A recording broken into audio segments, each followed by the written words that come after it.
25살 때 첫 임대 사업을 해야겠다라고 결심하고 약 2년간 공부하고 있을 때 함께 같이 공부하던 친구 하나가 있었습니다. 저희 둘은 목표도 같았고 부자가 되겠다라고 하는 열정까지도 매우 비슷하여 매일같이 만나 서로의 꿈에 대해 토론하고 미래를 그려나갔습니다. 그리고 2년 뒤 정확히 1년 8개월이죠. 저희 둘은 배우고 익혔던 그대로 투자 부동산을 보러 다녔고 마침내 거의 완벽에 가까울 정도로 매우 좋은 부동산 하나를 찾게 됩니다. 저희들의 고민은 그때부터 시작이 됩니다. 거의 완벽에 가까운 투자용 부동산을 하나 힘겹게 찾아냈지만 문제는 그 부동산을 계약할 수 있는 계약금이 전혀 없었다는 것입니다. 18,000달러. 저희 둘은 그 초기 투자 계약금을 어떻게 구해야 할지에 대해 고민에 들어갔습니다. 그리고 그 똑같은 고민 속에서 결정은 매우 달랐습니다. 제 친구가 이야기합니다. 나는 부모님에게 손 벌릴 상황도 아니고 아무래도 다시 직장을 돌아가 그 돈이 모일 때까지 일을 하며 기다려야 할 것 같다.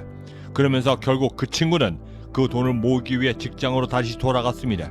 하지만 그때 저는 그 순간 아주 오래전 부자 아빠가 제게 해주셨던 말씀 하나가 제 머리에 순간적으로 떠올랐고 돈을 모으기 위해 다시 직장으로 돌아갔던 그 친구와 전혀 다른 선택을 할 수 있게 되었습니다.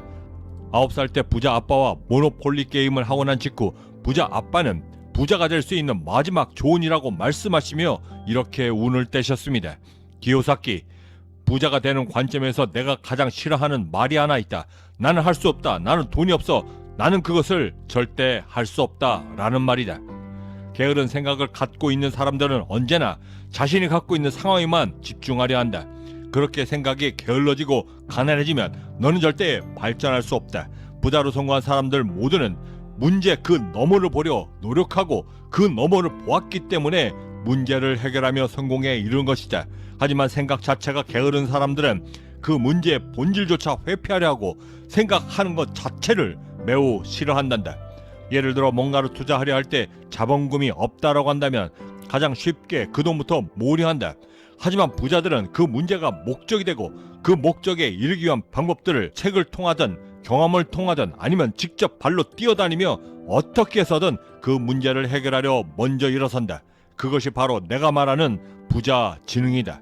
그러니 너는 절대 어디를 가든 네가 돈을 지불할 능력이 없다라고 말하며 다니지 말아라. 그렇게 게으른 말 하나는 내 생각 자체를 아예 게으르게 만들고 그렇게 게을러진 생각 자체가 너의 인생을 만드는 것이다. 생각이 게으르고 생각하기를 귀찮아하는 사람들 모두는 돈이 없어 그것을 할 수 없다라고 말하고 돈을 댈 능력조차 없기 때문에 그 능력조차 발휘하려 하지 않고 방법을 아예 찾으려 하지도 않는 것이다. 그리고 그렇게 말하고 다니는 사람들 모두는 실제로 그런 매우 나약한 삶을 살게 된다. 그들 자신이 그들을 스스로 가난하게 만들고 있는 것이다. 그들의 그 게으른 생각과 사고방식, 마음 자세들 때문에 그들의 잠재 의식들에까지 가난한 영향을 미치게 되고 그 반복적으로 되뇌이는 나는 할 수 없다. 결국 실패할 거다. 나는 절대 결국 성공할 수 없다라고 하는 말이 그들 자신의 운명조차도 결정짓게 되는 것이다. 그러면 그들 속에 있는 무의식들이 하나둘 좀벌레들처럼 기어나와 그들의 머리, 손, 발 그리고 내뿜는 한숨조차도 패배자들처럼 내뱉어지게 되는 것이다. 그러면서 그들은 그렇게 움직이고 생각하고 행동하기 시작하는 것이다. 기요사키, 넌 정말 놀랄 것이다. 그렇게 패배자가 된 사람들이 자신을 얼마나 빨리 패배자로 만들고 또 그렇게 되어가며 얼마나 쉽게 그리고 얼마나 자주 반복적으로 그들 자신을 그렇게 만들어가고 있다는 사실을 직접 보게 되면 말이다. 그래서 나는 그런 사람들 보면 어쩔 땐 너무나 화가 난다. 더욱이 이런 사람들은 충고조차도 들으려 하지 않는다. 기요사키, 만약 네가 정말로 부자가 되고 싶다라고 한다면 가장 먼저 패배자가 되지 않도록 내 자신을 강하게 붙들고 또 붙들어라. 절대 안 된다라고 자신을 먼저 결정짓지 마라. 지금 이 문제들은 반드시 해결될 것이다라고 말하고 그때부터 다른 사람들이 아예 생각지도 못했던 매우 창의적인 방법과 생각들로 그 모든 문제의 너머를 보며 그 모든 것들을 돌파해내려 노력해라. 현실에서는 돈이 많아서 해결할 수 있는 방법은 거의 없다. 그리고 그 난관과 봉착되어지는 모든 문제들은 너를 비롯해 거의 모든 사람들이 마주하고 있는 문제들이라는 점을 절대 잊지 마라. 그리고 바로 그 지점에서 문제를 어떻게 해결해 나가느냐에 따라 너의 인생이 결정된다는 것을 절대 잊지 말아야만 한다. 그렇게 가장 현실적인 방법으로 자금을 모으고 동원할 수 있는 방법들을 하나둘 익히고 배우게 되면 그 결심 하나 때문에 너는 더 이상 가난해지지 않을 수 있는 힘을 얻게 되는 것이다. 그럼 바로 그것이 너의 부자 지능이 된다. 저는 그 순간 돈을 모으기 위해 직장으로 돌아갔던 그 친구의 선택과 완전히 다른 방법을 찾기 시작했습니다. 직장을 선택하는 대신 발급받을 수 있는 모든 신용카드들을 은행을 돌아다니며 발급받았고 18,000달러 계약금 모두를 그 신용카드로 모두를 결제하며 그 집을 결국 계약해낼 수 있었던 것입니다.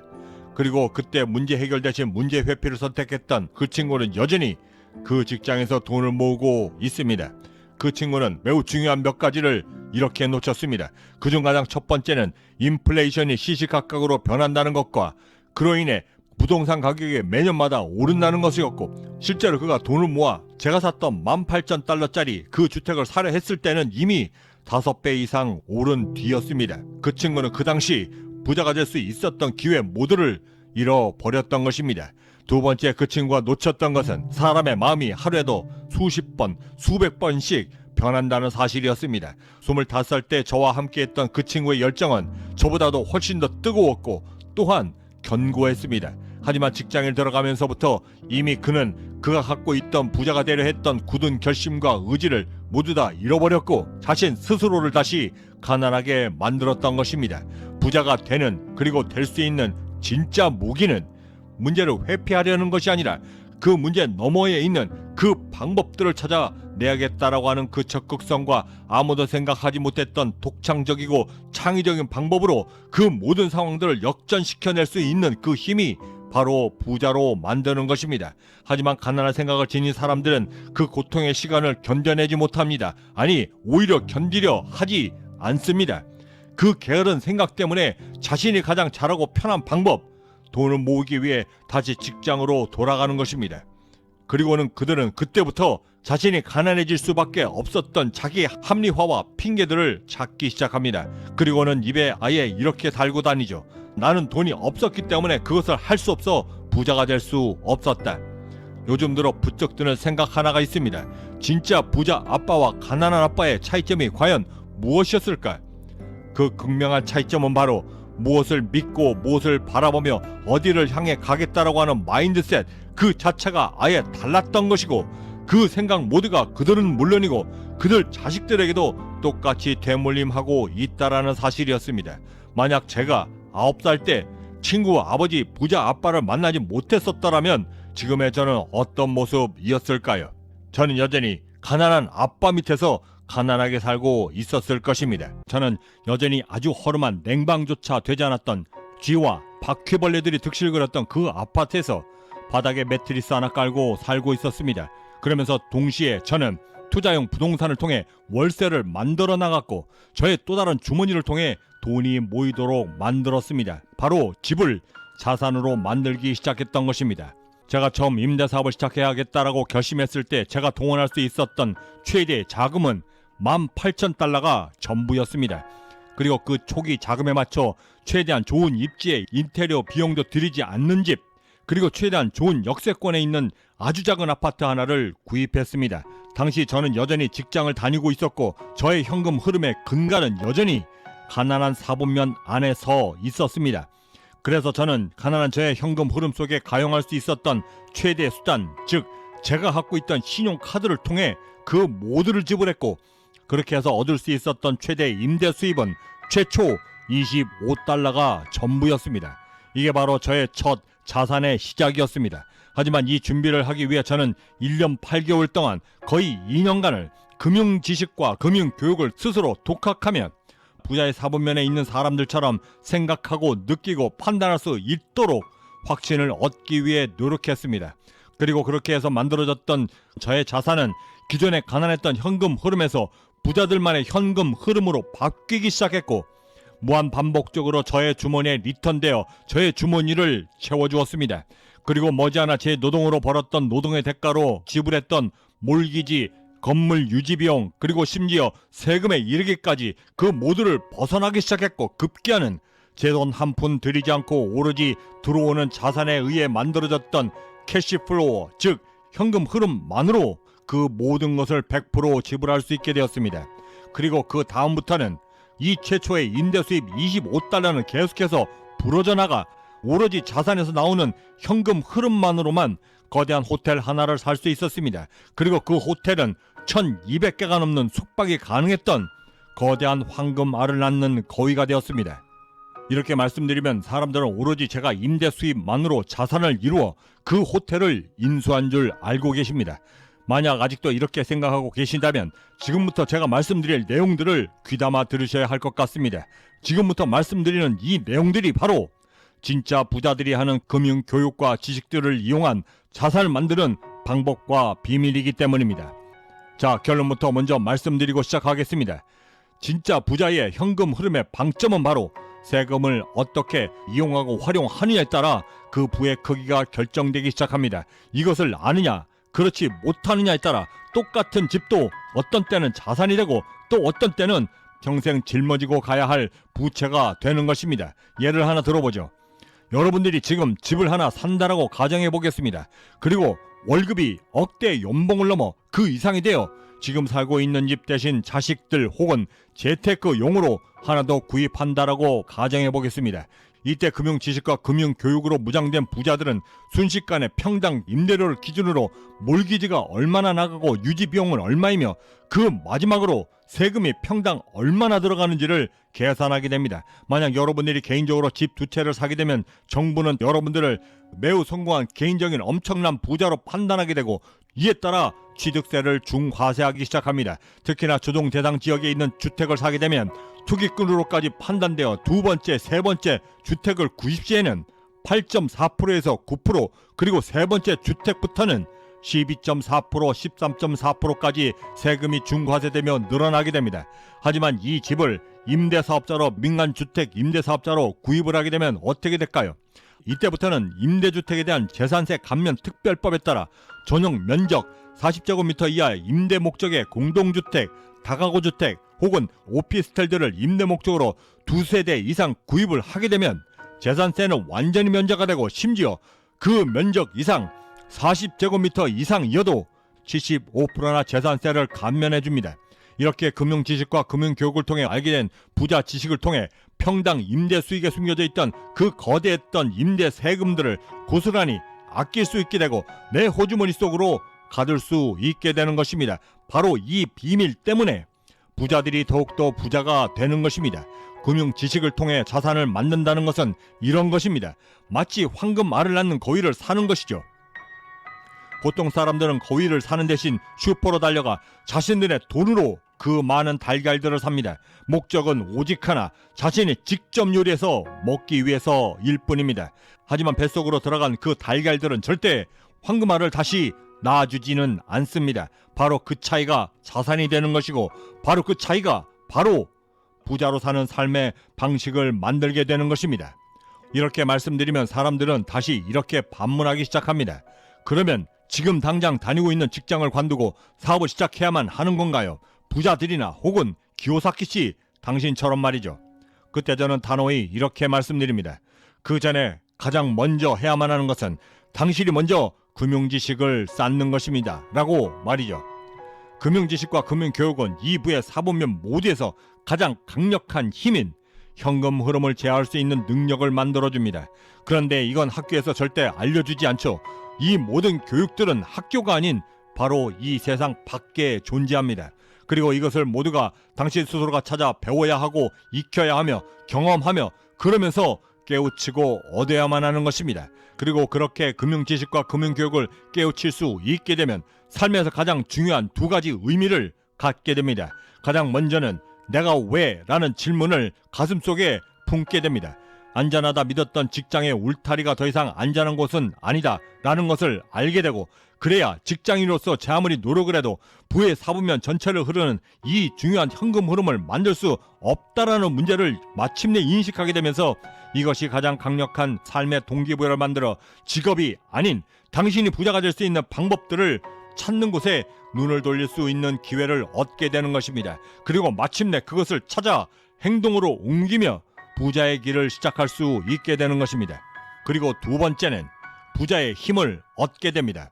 그렇게 얻게 된 힘은 사업을 일으킬 수 있는 힘을 얻게 되고 원동력을 만들며 더욱이는 이런 힘을 갖추고 있는 나는 남들보다도 실패 횟수를 더욱더 줄일 수 있고 삶을 초월할 수 있는 기회를 얻게 되면 설사 실패가 다가와 추락한다 할지라도 부자로 성공할 수 있는 사람만이 갖고 있다던 그 강력한 회복력을 갖춤으로써 오뚜기처럼 다시 솟구쳐 올라 다시 경제적자의 여정을 시작할 수 있게 되는 것입니다.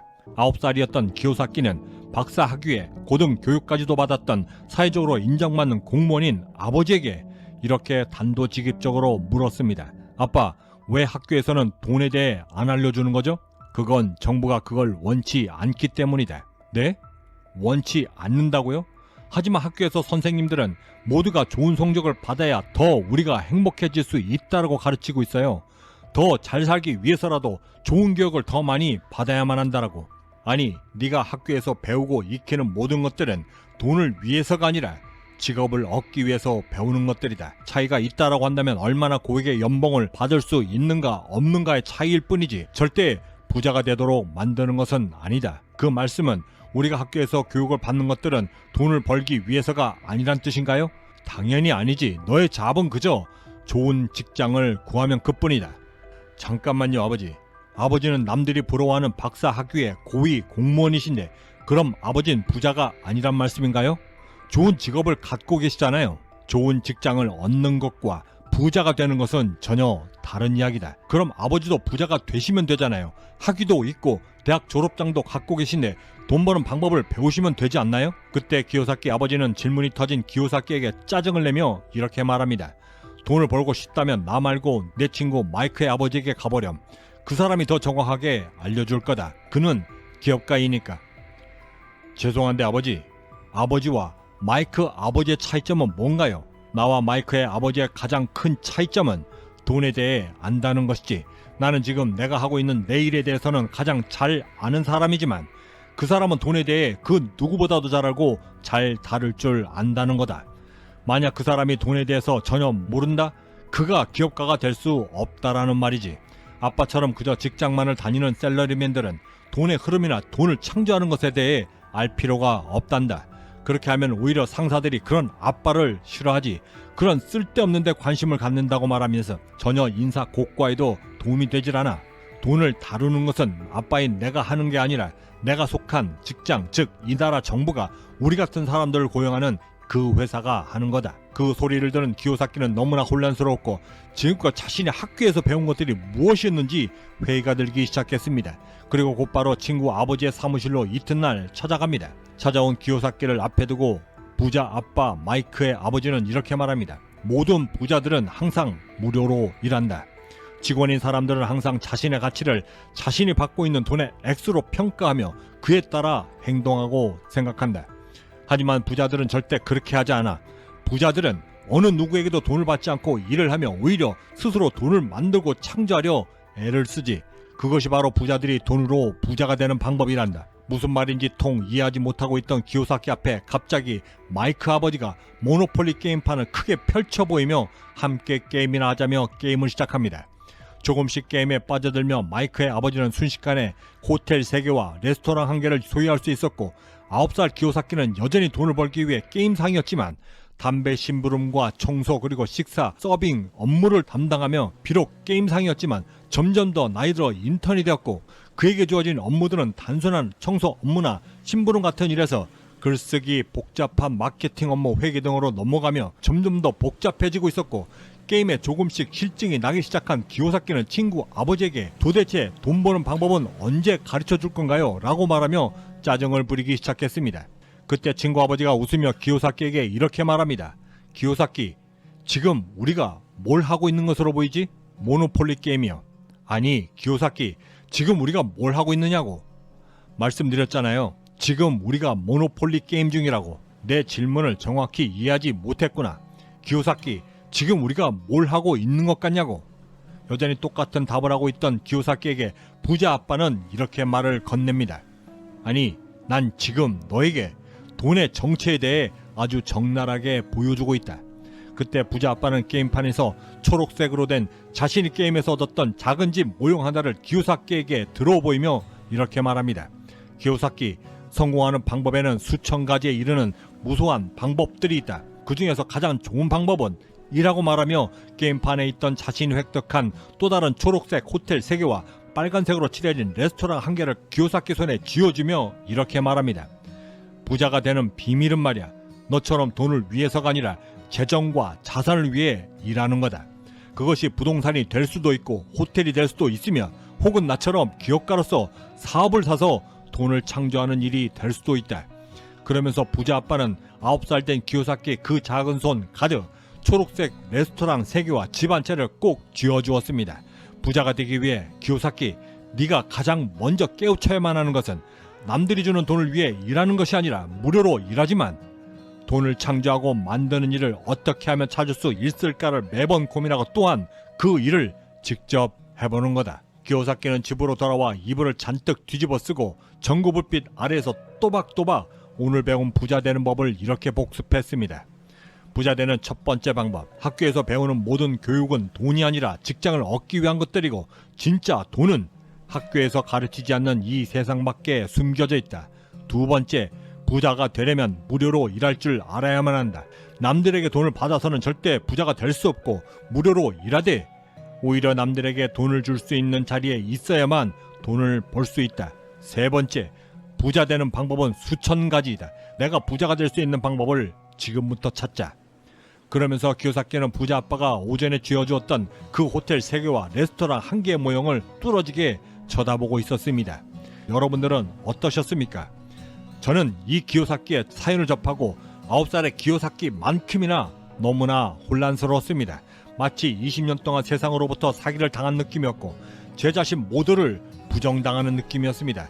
충격이라는 말로도 절대 설명할 수 없었던 그 굴레 속에서 빠져나와 부자 아빠가 바라보았던 그 관점으로 세상을 보려 노력했고 제 안에 깊숙이 박혀져 있던 그 가난했던 아빠가 알려줬던 그 모든 것들을 다시 20년 동안 씻어내고 걸러내며 때로는 고통스럽게 배워나기 시작하며 마침내 저의 꿈을 이룰 수 있었습니다. 저에게 그랬던 것처럼 오늘의 이 영상이 여러분들의 삶에도 깊은 영감이 되길 진심으로 바랍니다. 그래야 부자의 꿈을 이룰 수 있고 기회가 보이며 비로소 그 지긋지긋한 가난에서 벗어날 수 있기 때문입니다. 기요사키 반가웠다. 떠나기 전에 이 말 한마디만 명심해라. 부자가 되기 위해서는 말이야, 감정이 아니라 생각하기 위해 너의 감정들을 사용하는 법을 터득해라. 가난한 사람들은 그 감정들을 위해 지출을 하고 부자들은 그 감정을 통제하며 오히려 자산들을 사모으기 시작한다. 오히려 중산층이 된 사람들은 자신들이 빚을 내어 사모으고 있는 것들이 여전히 자신들의 자산이라고 믿고 있지. 절대 너의 생각 수준이 그곳에만 머물러 있지 않도록 노력해라. 너의 수입 증가가 진짜 자산과 자산을 획득하는 데 사용되지 않게 되면 그건 결국 다른 사람의 배를 불려 그들만 더 부자가 되도록 만드는 것이기 때문이다. 꼭 명심해라. 부자처럼 말하기. 재무제표 보는 법을 지금 당장 배웠다고 해서 이제까지의 세상이 갑자기 달라져 보이거나 부자처럼 삶이 일순간에 바뀌며 더욱이는 돈이 어떻게 흘러 그곳에서 내가 무엇으로 돈을 벌어 자산을 만들 수 있는가라고 그 모든 것들이 그 즉시 보이지 않는 이유는 아직까지도 나에게 부자 지식들이 스며들어 완벽하게 체득화되어 있지 못했기 때문입니다. 그럼 어떻게 해야 가장 빨리 가장 효율적으로 부자 지식들과 의식을 받아들여 체득화할 수 있을까? 가장 효과적이고 가성비 좋은 최고의 방법은 바로 평상시 내가 쓰는 단어와 말 그리고 오히려 전체를 모두 부자들이 쓰는 그것들로 통째로 바꿔 말하는 것입니다. 예를 들어 돈이 얼마 있어 라고 말하는 대신 자본금이 얼마야 라고 말하고 살고 있는 집을 지금 팔면 얼마야 라고 묻는 대신에 내 집의 자산 가치가 얼마냐라고 묻는 것이고 지금 돈벌이 하려고 그러느냐 라고 말하는 대신에는 지금 현금 흐름을 바꾸기 위해 어떤 계획을 하고 있는가라고 물으며 매우 의식적이고 자의적으로 부자들이 쓰는 단어와 문장들에 내 스스로를 계속해서 노출시켜 어휘력 자체를 아예 바꿔 나가는 것입니다. 그리고 한 가지 더 효과를 더 높여주기 위해 방법 하나를 추가해서 소개해드리면 모든 사물에 대해 수치화시키며 말하도록 나를 만들어 나가는 것입니다. 예를 들어 경기가 매우 안 좋다라고 말하는 대신에 경제 전문가들이 쓰는 말처럼 지난해 경제 성장률이 25년 만에 최저이고 그 이유가 실질 국내 총 생산 GDP 성장률의 1.9%에 그쳤기 때문에 체감적으로 느끼는 실물 경제가 더욱더 낮아진 것이다 라고 말하며 나의 잠재 의식에 계속해서 수치로 대비시키며 부자들의 언어를 계속해서 주입시켜 나가는 것입니다. 이렇게 해서 반응하게 되면 뇌 자체의 시스템 역시도 아예 바꿔지게 되는 것입니다. 부자들은 숫자들을 매우 좋아합니다. 또한 그렇게 말하기를 진심으로 좋아하기도 하고요. 하지만 반면 가난한 사람들은 절대 그렇지 못합니다. 숫자들 앞에서는 무력해지고 주눅이 들며 뒷걸음질 치게 되는데 심지어는 자신과 완전히 다른 세상처럼 받아들이기까지 합니다. 그 이유는 가장 먼저 두렵기 때문인 것입니다. 그 두려움은 오로지 무지에서부터 시작됩니다. 부자가 되는 것은 하나의 습관으로부터 시작됩니다. 일주일 전에 장을 봤을 때 오이값 한 뭉치에 4불 50이었는데 오늘 보니 5불 90이다. 이 똑같은 상황을 봤을 때 보통의 경우는 1불 40이나 비싸졌네라고 말하지만 부자들은 그 똑같은 상황 하에서도 일주일 간격으로 벌써 31%나 가격이 증가했네 라고 말하며 다음 주에 다시 31%가 증가하게 되면 1불 83을 더해 7불 73을 내야겠구나 라고 예상을 하며 그 즉시 전체적인 물가 상태를 파악하게 됩니다. 하지만 만약 이 증감률에 대한 공식을 몰랐다고 한다면 부자들은 어떻게 행동할까요? 부자들은 그 역시 자신의 궁금증을 해소하기 위해 관련 공식들을 찾게 되고 결과값, 즉 오늘의 오이값 5불 90에서 일주일 전 오이값 4불 50을 뺀 상태에서 다시 전번주 오이값 4불 50을 나눠 나온 값 0.31에 100을 곱해 100분율로 환산을 하며 31%가 나온다는 것을 스스로 깨우쳐 배우게 되는 것입니다. 이렇게 스스로 배우게 된 상승률 공식은 내가 대출을 받았을 때 혹은 자산을 만들었을 때 그곳에서 돈이 어떻게 얼마나 움직이는가를 계산하게 되고 그렇게 숫자에 점점 더 노출이 되면서 자신 스스로가 더욱더 경제 환경에 강하게 만들 수 있게 되는 것입니다. 이렇게 시작된 하나의 부자 습관은 그곳에 머물지 않고 더욱더 확장해 나가며 내 사업의 마진율을 계산하는데도 똑같이 적용된다는 것도 알게 되며 금년 매출이 18억 5천만 원이고 작년 매출이 13억 2천만 원이라고 했을 때 작년 매출 13억 8천만 원에서 올해 매출 18억 5천만 원을 나눠 여기에 100을 곱해 작년보다도 내가 75%나 회사를 성장시켰다라고 하는 것을 눈으로 직접 확인하게 되면서부터는 내 스스로의 성장성과 가능성에 대해서도 더욱더 확신을 얻게 되며 내년을 더욱더 구체적으로 계획할 수 있게도 되는 것입니다. 부자들의 자신감은 모두가 데이터에 기반합니다. 이는 나는 그저 할 수 있다라고 하는 막연한 자신감과는 상당한 거리를 두고 있는 것이고 이렇게 데이터와 숫자로 구성된 스스로의 금융지식을 통해 얻게 되는 그 성장의 질은 상대 비교조차 되지 않을 만큼 더욱더 성장해 나갈 수 있는 기회를 얻게 되는 것입니다. 이것이 바로 부자들이 부의 사고를 전개해 나가는 과정이고 방식입니다. 무심코 지나칠 수 있었던 아주 하찮았던 오이 가격 4불 50으로부터 시작해 인플레이션의 추이를 직접 피부로 실감하게 되고 전주보다 내가 얼마나 더 돈을 내고 있는가를 계산하게 되면서부터는 매달마다 받는 월급 봉투 하나로 매주마다 치솟는 31%의 물가를 절대 감당할 수 없다라는 결론에 이르게 되고 그 탈출구를 찾게 되며 삶을 조금씩 움직이게 되는 것입니다. 금융 지식과 금융 교육은 나를 아주 냉정하게 바라볼 수 있는 기회를 줍니다. 솔직히 부자의 세계에서 막연한 희망 같은 것은 절대 없습니다. 이렇게 시작된 지극히 냉정하게 바라볼 수 있는 나의 자기 객관화는 이제까지 그저 흘려들었던 모두 경제 용어들이 매우 다른 모습으로 다가오게 만들고 그러면서 금융 지식과 금융 교육이 왜 필요한가를 알게 되며 비로소 나의 의식 자체 모두가 부자들의 그것들로 바뀌기 시작하는 것입니다. 지금 당장 부자의 삶으로 나를 바꿀 수는 없습니다. 하지만 최소한 부자들처럼 말할 수는 있습니다. 부자들의 오히려 하나 흉내내는 것, 이것이 바로 부자 교육의 첫 시작임을 절대 잊지 말아야만 합니다. 저의 집사람은 매우 가난한 집안 출신이었습니다. 말씀드렸듯이 저는 그나마 나은 중산층 출신이었죠. 가난과 부자의 관점에서 보자면 집사람과 저의 차이점은 거의 없습니다. 가난은 어떤 집안 출신, 부자, 중산층이라고 하는 환경 때문에 생기는 것이 아니라 패배의식에서부터 시작되고 그 패배의식을 물리칠 수 있는 유일한 방법이라고는 오직 자신 스스로가 부자 교육을 하며 탈출해 내는 것뿐입니다. 저는 사실 그때 너무나 큰 충격을 받았습니다. 제 평생 동안 최소한 저의 친아버지, 가난한 아빠에게서는 단 한 번도 들어본 적도 없었던 부자로 성공할 수 있는 아주 기막힌 방법이었기 때문입니다. 그리고 그것은 매우 독창적이면서도 그러면서도 매우 중요했던 성공의 팁이기도 했습니다. 그래서 저는 그때부터 평생에 걸쳐 돈보다는 문제를 해결할 수 있는 매우 독창적이고 창의적인 그러면서도 기발했던 방법들을 연구하고 또 연구하기 시작했습니다.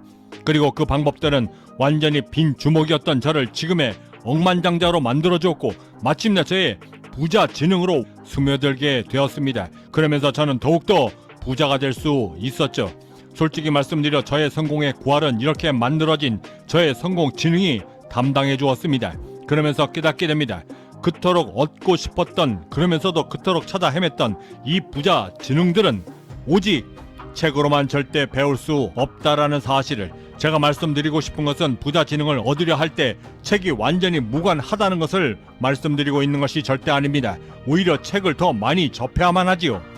그런데 지금 제가 말씀드리고 싶은 것은 여러분들 각자가 원하고 갈구하는 매우 구체적이고 세세한 부자 지능을 말해주는 책은 이 세상에 존재치 않는다는 것을 말씀드리고 있는 것입니다. 설사 그 책의 제목이 여러분들이 그토록 원하고 찾던 책의 제목이라 할지라도 그 비법을 찾는 것은 오로지 여러분들의 몫이라는 것을 절대 잊지 마시기 바랍니다. 부자 지능은 어느 날 번쩍거리며 지상으로 내리꽂는 낙뢰처럼 찾아옵니다.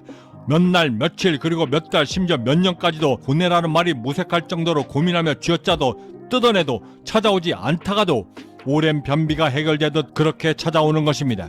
중요한 것은 그것이 어떤 것이든 간에 그것을 원해야만 찾아온다는 사실입니다. 저의 친아버지는 스탠포드 대학, 시카고 대학, 그리고 노스웨스트 대학에서 여러 박사 학위를 따시며 소위 말하는 엘리트가 되셨습니다. 하지만 절대 부자는 아니셨죠.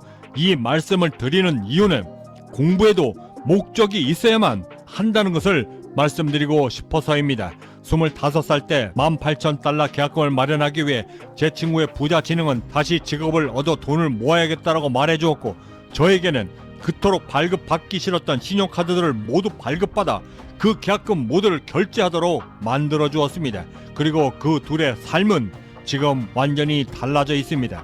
어떤 사업을 하든 심지어 일상생활을 하면서도 매우 특출난 사람들은 기막힌 창의력과 남들을 뛰어넘는 노력들이 함께 수반된 사람들입니다. 솔직히 말씀드려 노력은 어찌 보면 성공적인 삶에서 오히려 더 쉬운 편에 가깝습니다. 하면 되니까요.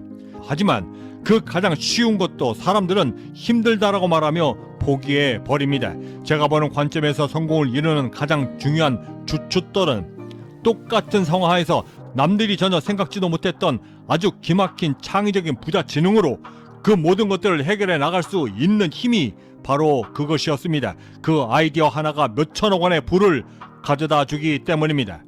그렇게 하기 위해서는 가장 먼저 내 자신에 대한 확신이 우선 되어져야만 합니다.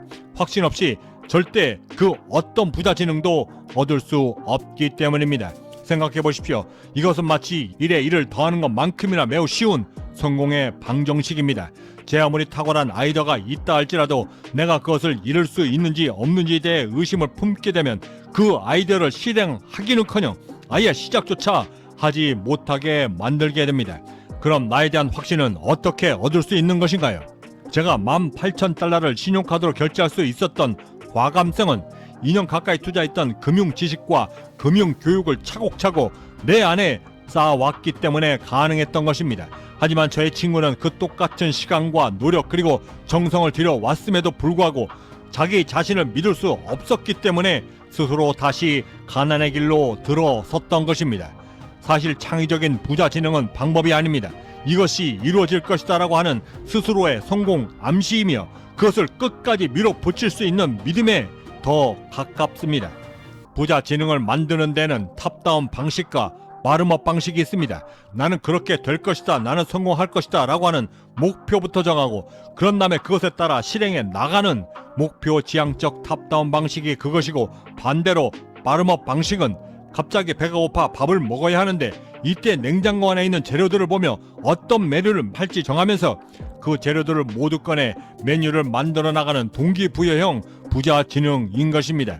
어떤 것을 선택해야 성공에 보다도 빠르게 다다를 수 있는지보다는 이 둘을 상황에 따라 어떻게 적극적으로 활용하여 나의 마인드셋, 사고방식, 그리고 마음 자세까지 세팅해 나가며 성공에 이를 수 있는지를 판단해 내는 것이 훨씬 더 효과적인 방법인 것입니다. 결국 우리가 원하는 것은 바로 성공의 정상이기 때문입니다. 이제 여러분들만의 레시피에 창의적인 성공 영감과 부자 지능을 넣었다면 이제부터는 정말 중요한 성공 재료들을 넣을 차례입니다. 성공하기 위해 결심하면서 항상 부족하고 벽에 부딪히는 것은 당연히 돈입니다. 하지만 제 생각엔 돈은 항상 세상에 넘쳐납니다. 하지만 불행히도 그 돈을 쟁취할 수 있는 사람은 극소수에 달하죠. 하지만 결국엔 누군가는 그 극소수가 됩니다. 이를 위해 우리는 가장 먼저 제 아무리 악조건 하에 있다 하더라도 탑다운 방식으로 가장 먼저 내가 하고 싶은 것을 먼저 결정하고 그곳을 향해 가기 위해 지금부터라도 부자가 되기 위한 부자 지식과 금융교육을 스스로 쌓아가야만 합니다. 이 둘이 여러분들의 부자의 삶을 이끌고 여러분들의 삶을 추진시키는데 가장 강력한 주된 엔진이 될 것이기 때문입니다. 그러면서 여러분들이 갖고 계신 그 모든 간절함을 여러분들 안에 있는 그 냉장고에서 꺼내 그 허기진 갈증들을 해결할 수 있는 동기부여로 삼아 사용 가능한 모든 것들을 총동원하여 여러분들만의 성공을 위한 레시피를 만들어 나가는 것입니다. 그것이 남다른 노력이 될 수도 있고 꿈이 될 수 있으며 저처럼 지독하게 가난했던 기억이 될 수도 있는 것입니다. 그리고 마지막으로 그 위에 간절하게 버티고 절박하게 매달리며 그 어떠한 경우라도 절대 포기하지 못한다라고 말하며 나 자신에 대한 약속을 힘껏 버무려 오늘도 달려나가시기 바랍니다. 부자 지능은 절대 뛰어난 학위나 위대한 지식으로 비롯되는 것이 절대 아닙니다. 오늘을 어떻게 어떤 모습으로 살아갈 것이다. 나는 결국엔 성공할 것이다. 나는 해낼 수 있다. 나는 해내고야 만다라고 하는 그 굳은 의지들이, 그 결심들이 바로 여러분들이 그토록 찾아 헤맸던 부자 지능의 시작이 되는 것입니다. 제발 저의 친구처럼 또다시 가난해질 수 있는 그 삶의 도피처로 오늘을 이용하지 마시기 바랍니다. 바로 그 단호함이 여러분들의 모든 것을 이끈다는 사실을 절대 잊지 마시기 바랍니다. 기요사키 씨께서는 쓰신 부자 아빠, 가난한 아빠에서 집은 자산이 아니라고 하셨는데 맞나요? 보시기엔 어떠신가요? 집이 자산인가요? 아닌가요? 우선보다 구체적인 답을 찾기 위해서는 우리가 금융교육과 금융지식이 무엇인가를 정확히 파악할 필요가 있습니다. 이 둘은 기본적으로 총 6가지의 기본적인 단어로 구성되어져 있는데 그중 가장 첫 번째는 수입이고 두 번째는 정반대인 지출이며 그 위에 존재하는 자산 그리고 부채가 존재합니다. 그리고 다섯 번째 단어는 돈이고 마지막 여섯 번째 단어 바로 여러분과 저를 부자로 만들어주는 그 단어 바로 현금 흐름입니다. 더욱이는 가난의 4분면에서 부자의 4분면으로 이동을 할 때 그 통로에 숨겨진 비밀 역시도 바로 이 현금 흐름 속에 숨겨져 있는 것입니다. 현금 흐름은 마치 전 세계 위를 자유롭게 날아다니는 전지전능한 능력을 지닌 슈퍼맨과 같습니다. 손익 계산서에 돈이 들어와 나가는 과정에서 자산이 생기고 또한 그 자산을 만들기 위해 부채를 어떻게 사용해야 되는지를 저 높은 하늘 위에서 내려다보며 그 모든 것들을 조정할 수 있는 힘을 그가 갖고 있기 때문입니다. 그래서 제가 느끼기엔 부의 진정한 힘은 바로 이 현금 흐름에서 나온다라고 확신합니다. 그리고 이 현금 흐름은 재무제표 위에서 어떻게 얼마나 윤활유처럼 흘러다닐 수 있게 만들 수 있느냐에 따라 삶의 변화까지도 이끌게 되는 것입니다. 이 현금 흐름을 어떻게 관리하고 조정하며 통제할 수 있느냐에 따라 서유자께서 처음 저에게 질문하셨던 그 질문, 집이 자산인가 아닌가에 대한 대답도 함께 정해지게 되는 것입니다. 지금 내가 살고 있는 집을 나의 자산으로 만들려면 우선 현금 흐름이 처음 시작되는 지점, 즉 인컴이 시작되는 그 지점에 내가 무엇으로 존재하고 있느냐가 매우 중요합니다.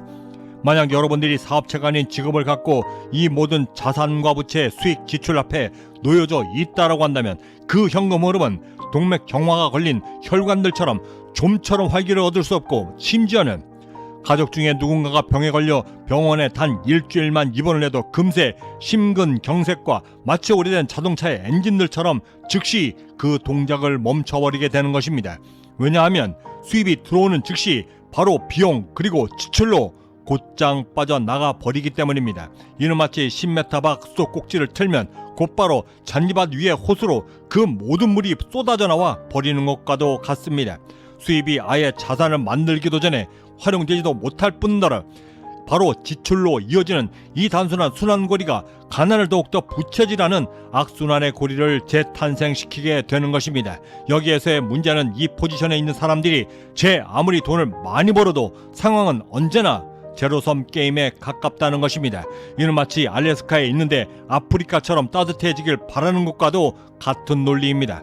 이 현금 흐름에서는 그 어떠한 경우라도 절대 자산을 만들 수 있는 기회조차 얻을 수 없죠. 그저 수입이 생기면 들어오는 즉시 흘러나가게 되는 것입니다.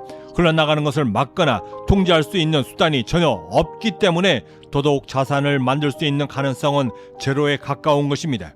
이런 현금 흐름을 갖고 있는 사람들의 집을 제가 자산이 아니다 라고 말씀드린 이유가 바로 여기에 존재하는 것입니다.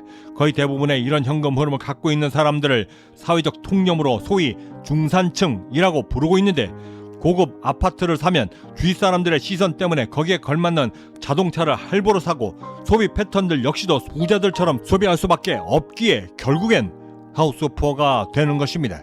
더욱 문제가 되는 것은 이런 생활 패턴 속에서 설사 수입이 더욱더 늘어난다 해도 역시 계속 이어진다는 사실입니다.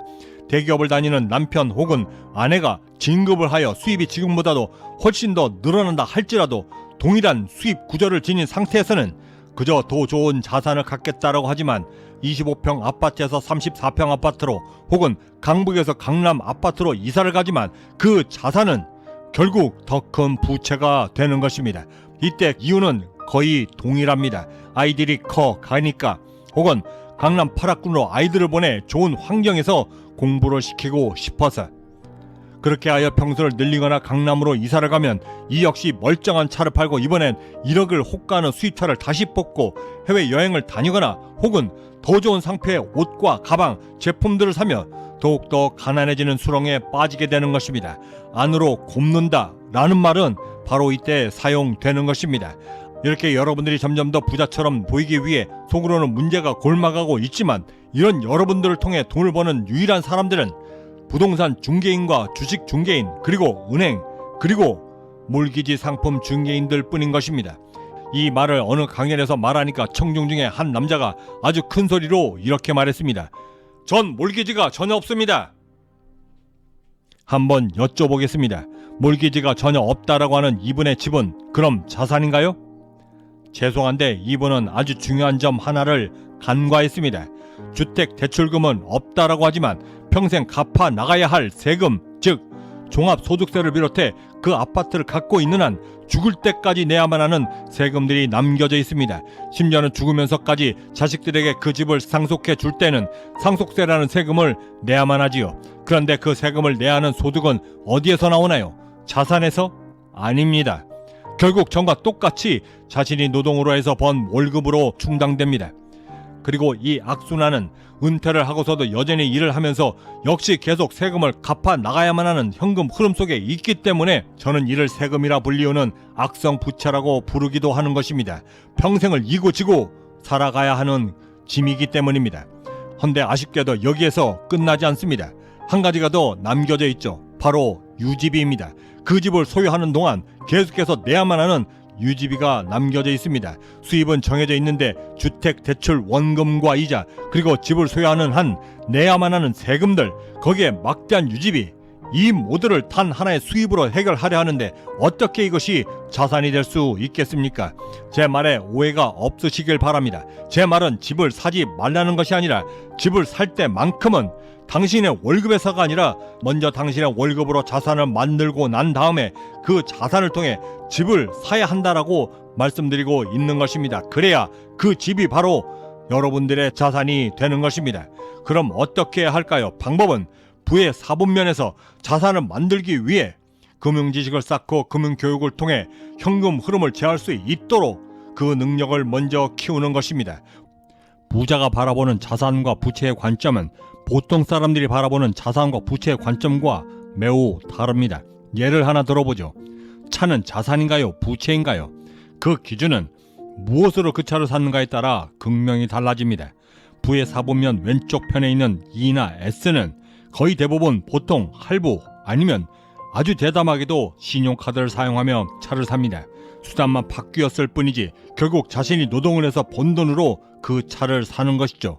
미리 차를 갖고 대금으로 그 비싼 이자와 함께 차값을 갚아 나가는 것입니다. 그러면 이것은 자산인가요? 부채인가요? 자, 이번엔 부자의 관점에서 한번 바라보겠습니다. 페라리나 람보르기니를 사는 부자들은 그 비싼 고가의 차를 자신의 돈으로 살까요? 아닙니다. 그들은 자신의 돈 한 푼 들이지 않고 그 비싼 고가의 차들을 삽니다. 최소한 노동을 통해서는 절대 사지 않죠. 그럼 어떻게 할까요? 그들은 자신이 아닌 자신이 이미 만들어 놓았던 자산이 그 비싼 고급차를 자신을 대신해서 살 수 있도록 만듭니다. 그럼 이때 이 차는 자산인가요? 아니면 부채인가요? 이 두 지점이 매우 중요합니다. 가난한 면에 있는 사람들은 갖고 싶은 것이 있으면 우선 가장 편한 수단과 방법, 즉 신용카드를 통해 그것들을 구입합니다. 그리고 그 모든 돈들은 자신이 그토록 힘겹게 벌어 일했던 노동의 대가에서 만들게 되죠. 통계에 따르면 부자들은 거의 현금을 사용합니다. 저 역시 마찬가지고요. 왜일까요? 바로 인간의 본성인 죄의식을 이용하는 것입니다. 신용카드 대신 현금을 사용하게 되면 당연히 물리적으로 불편합니다. 하지만 내 지갑에서 돈을 꺼낼 때부터 이미 심리적인 통증들이 나를 괴롭히기 시작하고, 그러면서 나도 모르게 그 소비가 맞는지 아닌지를 다시 한번 생각하게 됩니다. 그 소비를 늦추는 작용을 하게 되는 것이죠. 하지만 보통 사람들은 사고 싶은 것이 있으면 그 즉시 삽니다. 그것도 아무런 제약이 없고 심리적인 고통과 죄의식 하나 없는 신용카드나 할부를 이용해서 말이죠. 부자가 되고 싶다면 이 지점을 아주 명확히 구분할 줄 알아야만 합니다. 자산과 부채를 나누는 가장 확실한 방법은 그 근원이 내 노동을 통해 이루어지는지, 아니면 비록 시간이 걸릴지라도 나의 자산을 통해 만들 수 있는지에 따라 나의 삶이 가난과 부자로 결정지어지게 되는 것입니다. 그런데 이 판단을 그저 감정과 감성으로만 의지할 수 있을까요? 우리들이 갖고 있는 감성과 감정들은 언제나 불안정하고 불편합니다. 이를 너무나 잘 알고 있는 부자들은 이를 방지하기 위해 바로 금융지식을 적극적으로 활용합니다. 직업을 갖고 있으면 오직 자신이 하는 일에서만 배울 수 있지만, 금융지식을 스스로 배우고 터득하여 세상을 바라볼 수 있게 되면 이 세상엔 부자와 가난한 자들로 이루어져 있고, 내가 어디에 속해져 있는가에 대한 매우 냉철한 현실 감각과 어디에 속하고 싶은지를 결정하게 되면, 그렇게 함으로써 나는 돈을 위해서만 노력하는 대신 그 똑같은 노력을 진짜 내 자신만의 자유를 위해 일할 수 있는 방법과 기회를 얻게 되는 것입니다. 이것이 바로 진정 금융지식이 갖는 의미인 것입니다. 금융지식의 가장 기본은 회계입니다.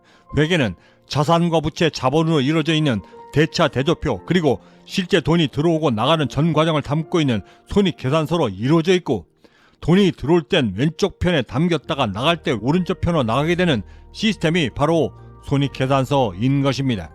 저는 이것을 금융두뇌라 부르고도 있는데, 실제로 저는 돈이 들어오면 저의 좌뇌는 손익계산서의 왼쪽 편, 즉 차변처럼 움직여 그 돈을 어떻게 활용하고 사용해야만 자산으로 만들 수 있는지 본능적으로 생각할 수 있도록 제 자신을 제어할 수 있게 되고, 그러면서 순간적으로 그렇게 들어온 돈들을 소비가 아닌 또 다른 나의 자산을 만들기 위해 손익계산서의 오른쪽 대변에 어느 항목으로 보내야 보다 빨리 자산으로 만들 수 있는지를 결정하게 되는 것입니다.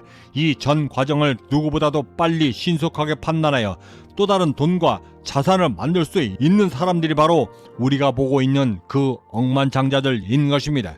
그들은 수천 개의 숫자들을 한꺼번에 순식간에 암산해내듯 돈이 자신에게 들어와 어디로 나가야 자산이 될 수 있는지, 이를 어떻게 적극적으로 활용해야 돈이 자신을 위해 또다시 일할 수 있는지를 가장 빠른 시간 내에 파악해낼 줄 아는 사람들인 것입니다. 만약 자신이 원하는 만큼의 자산을 만들기 위해 돈이 손익계산서의 차변에 충분치 않다라고 한다면, 그때부터 세금을 어떻게 더 절세할 수 있는가를, 그 방법을 다시 찾게 되고, 혹은 그 고정비를 줄이기 위해 스스로가 구두쇠가 되는 것을 절대 서슴지 않기도 합니다. 이를 위해 부자들은 은행을 이용합니다. 하지만 그 이용 방법 자체가 보통 사람들과는 완전히 다르죠.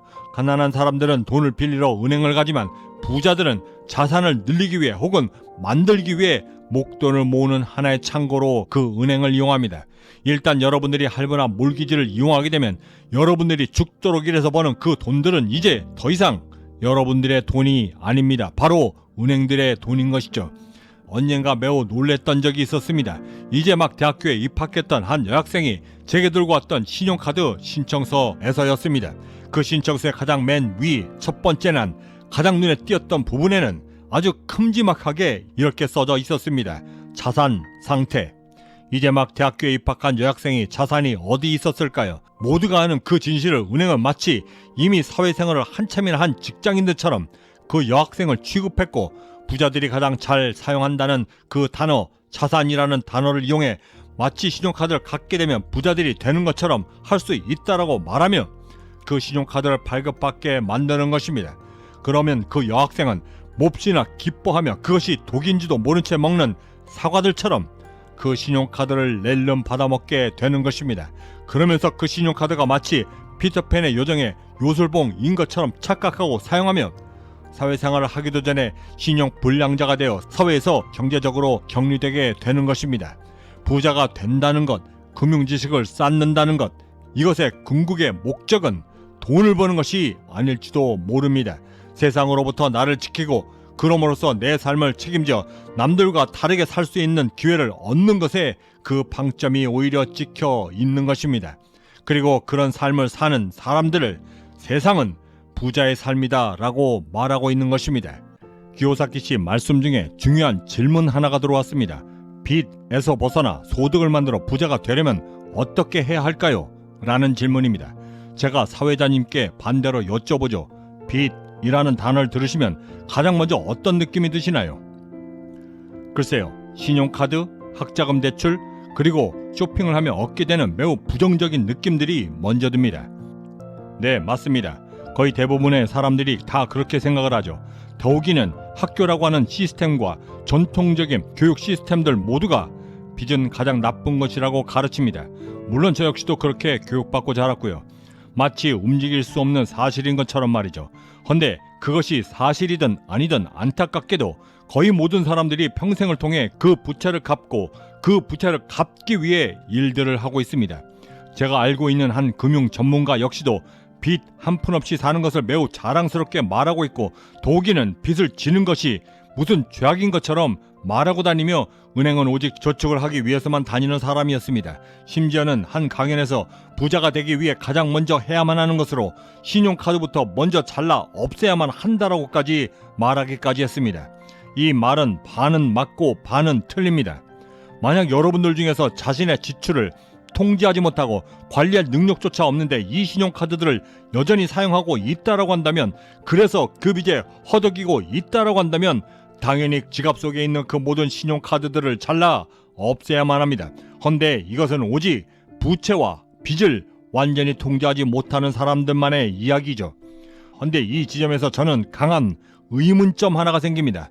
그렇게 해서 신용카드 모두를 잘라 없앤다라고 한다면 그 다음엔 호텔 체크인을 어떻게 하고, 렌트카는 어떻게 빌리며, 인터넷 쇼핑은 또 어떻게 할 것이며, 심지어 가족들과 함께 외식을 할 때 결제는 또 어떻게 해야 할까요?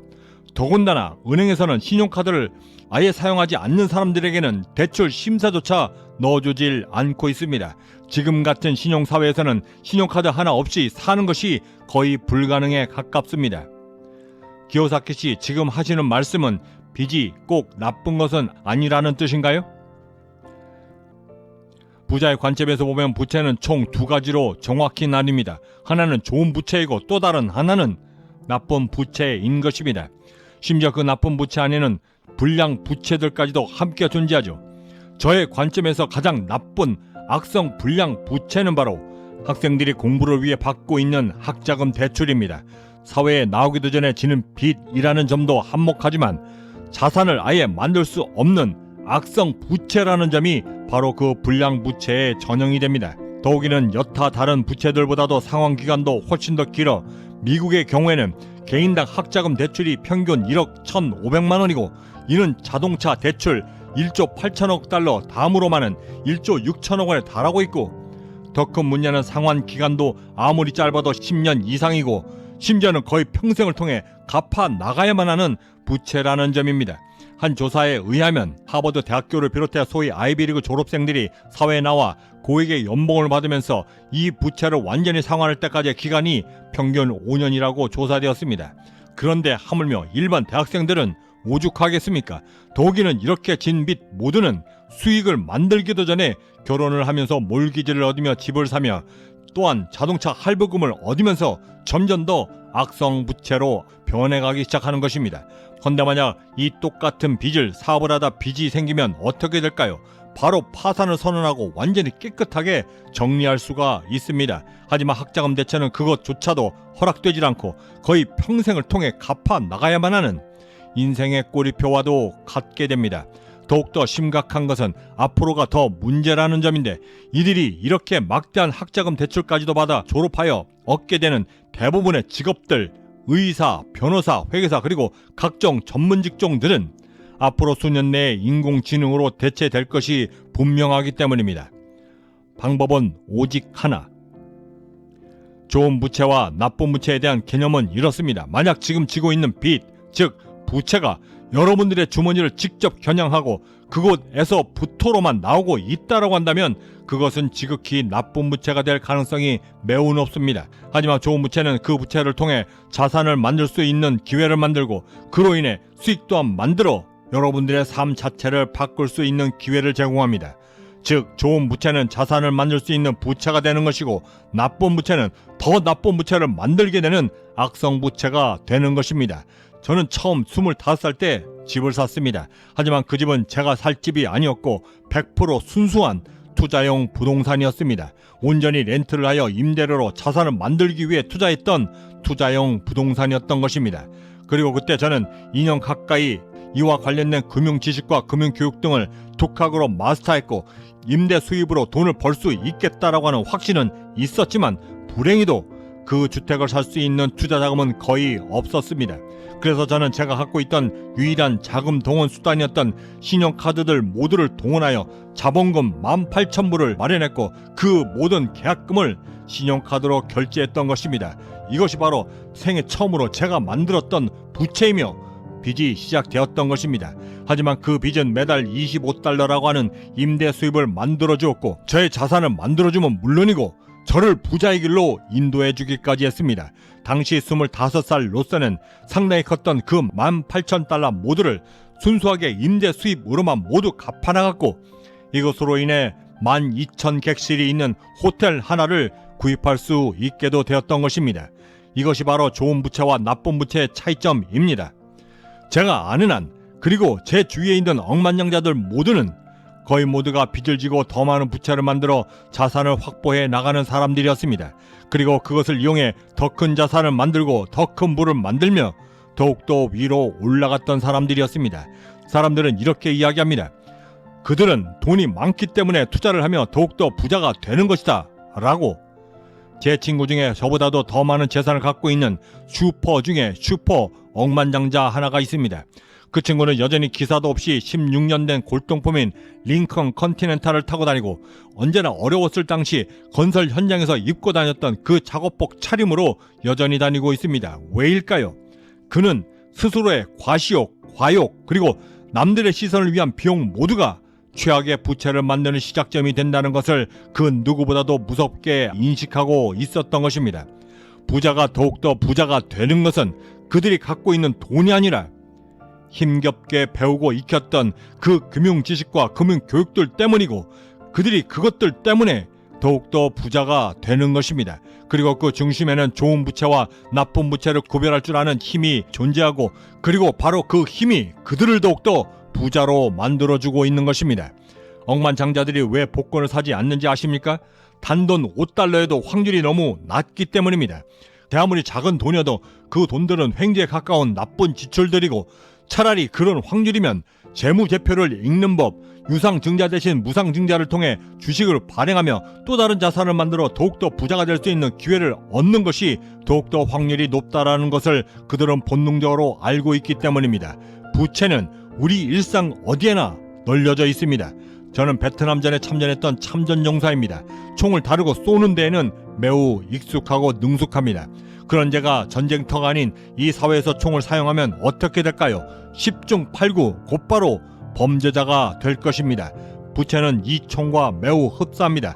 어떻게 사용하느냐에 따라 나를 부자로 만들어주고 혹은 평생을 빚에 허덕이며 안타까운 삶으로 남게 하기 때문입니다. 그것을 좋은 부채로 이용할 것인가 아니면 나쁜 부채로 지배당하며 살 것인가를 결정하는 것은 오로지 우리 자신의 몫인 것입니다. 그리고 그 선택의 힘은 바로 금융 지식과 금융 교육에서 비롯된다는 것을 우리가 절대 잊지 말아야만 합니다. 여러분들의 성공적 하루를 진심으로 응원합니다. 말씀만 들으면 기요사키 씨께서는 매번마다 승승장구만 하신 것 같은데 맞나요?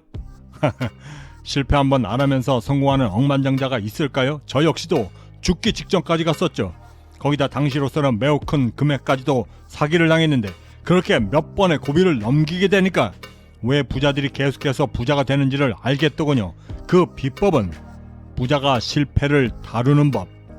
25살 때 첫 부동산 임대 사업을 시작하고 본격적으로 1974년에 당시에는 전무후무했던 그러면서도 획기적이었던 나일론 재질의 부드러운 촉감과 벨크로를 붙여 열고 닫기가 매우 편했던 손지갑을 판매하기 시작했습니다. 결론부터 말씀드리면 결과는 최악이었습니다. 시대를 너무 앞서 나갔던 것이죠. 당시에는 사람들이 지갑이라는 것 대신에 그저 돈을 주머니에 쑤셔넣고 다녔고 개념조차 없었던 터라 조금 여유가 있는 사람들은 그나마 클립에 지폐들을 끼우고 다니는 정도였습니다. 지갑에 돈을 집어넣어 관리한다라고 하는 생각 자체가 없었던 시기였습니다. 그때 저는 사업 파트너와 함께 한국에 오다를 직접 해서 그 지갑들을 10만 개나 주문을 했고 창고비와 세관 비용이 저렴한 롱아일랜드로 배송시켰습니다. 그렇게 창고에 보관하면서 저와 사업 파트너는 동시에 투자자들을 찾아 나서기 시작했습니다. 그러고는 우여곡절 끝에 60만 달러라고 하는 투자금을 받게 됩니다. 그러면서 저는 동시에 저의 친아버지에게서 2만 달러까지 빚을 지어 회사 운영비로도 사용하고 있었습니다. 그런데 이때 판매를 약속했던 판매점들이 샘플 판매를 하면서 모두가 하나같이 그 오더들을 모두 다 취소해버렸습니다. 그러면서 그때부터 저희는 초단위로 파산하기 시작했습니다. 더욱이는 투자금의 씨가 말라 롱아일랜드 창고에서 미국으로 제품들을 옮길 수조차 없게 되었죠. 그렇게 한치 앞도 보이지 않던 상황에서 순간적으로 저의 머리에는 부자 아빠가 저에게 해주셨던 그 어떤 순간이라도 절대 할 수 없다라고 말하지 말라라고 하는 금지령이 떠올랐습니다. 그리고 그때 부자 아빠께서는 또한 이렇게 말씀해 주셨습니다. 설사 네가 하려는 일이 사람들이 손가락질하는 지극히 어리석은 일이라 할지라도 그것을 넘어서려는 의욕과 의지만 있다라고 한다면 그 어리석음의 실수와 실패를 만회할 수 있을 뿐만 아니라 그 모든 실패와 실수들을 통해 내 자신은 그만큼 더 똑똑해지고 단단해진다는 사실을 절대 잊지 마라. 그리고 그 성장이 다음에 찾아올 너의 성공을 더욱더 견고하게 만들어준다. 저는 부자 아빠의 그 말씀에 따라 당시 18,000달러 때문에 직업을 찾아 되돌아갔던 친구와는 달리 신용카드로 그 결제 금액 모두를 결제했었던 그 전혀 다른 선택, 그 기발했던 창의적인 부자 지능을 다시 한번 발휘하기로 결심했고 저의 또 다른 성공의 기회로 잡고자 노력했습니다. 그리고는 사무실에 앉아 생각하기 시작했습니다. 60만 불의 투자금, 2만 불의 친아버지에게서 받은 빚, 그리고 10만 장이나 되는 단 한 장도 팔리지 않고 있는 지갑들, 그리고 미국 땅도 아닌 롱아일랜드에서 잠겨져 있는 재고들, 그리고 매달 나가는 그 비용들. 저는 그 모든 문제들을 한꺼번에 해결할 수 있는 방법을 찾기 시작했고 가장 먼저 세상에 지금 어떤 일이 일어나고 있는지를 먼저 살피기 시작했습니다. 그때 제 눈에 들어왔던 것은 베이비붐 세대들이 먹고 살만하니 비만해졌고 스스로 자각이 되어 그때부터 그들이 모두 공원 등지에다가 뛰기 시작했다는 것이었습니다. 그리고 그 붐은 인터넷을 만나면서 마치 지금의 인공지능을 대하듯 사람들이 열광하기 시작했다는 것이었습니다. 그 이전에 거리를 뛰어다니는 사람들이라고는 오직 죄를 지어 도망가는 사람과 이를 잡으려 쫓아다니는 경찰들 뿐이었습니다. 그런데 당시에는 사람들이 갑자기 공원이며 도로며 심지어 자신들의 집안뜰에서까지도 뛰기 시작했던 것입니다. 그래서 저는 이들의 수요가 진심으로 궁금했고 직접 눈으로 확인하기 위해 그리고 그 아이디어를 얻기 위해 집문을 들고 나아가 근처에서 가장 큰 공원에 자리 잡았습니다. 그리고 3일차가 되던 어느 날 벤치에 앉아 신문을 보고 있었는데 한 중년 남성이 공원 주차장에 고급 승용차를 대고 차 밖으로 나와 자신이 들고 있던 차 키 뭉치를 주위를 잠시 둘러보더니 이내 운전석 앞바퀴 위에 손을 집어넣어 그 키 뭉치 그대로를 두고 가벼운 스트레칭을 하고 난 후 바로 뛰어나가는 것이었습니다.